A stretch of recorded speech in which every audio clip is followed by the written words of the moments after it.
ஏண்டி சாந்தி, கையில் கழுத்தில் இவ்வளோ நகையை போட்டுக்கிட்டு டவுனுக்கு போறியே, அதுவும் ஆட்டோவில் தனியாக வேற போகிற?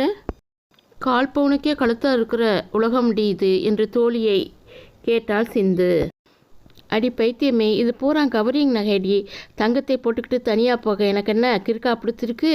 தோழிக்கு பதில் கூறி புன்னகைத்தாள் சாந்தி.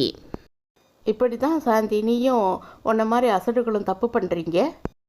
என்னடி சொல்கிற என்று திகைப்புடன் கேட்டாள் சாந்தி.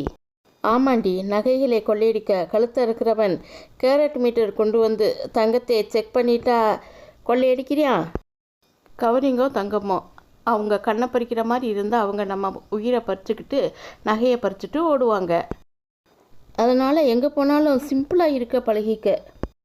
சரியான நேரத்தில் புத்திமதி சொன்ன அன்பு தோழியை நன்றியுடன் பார்த்தாள் செல்வி.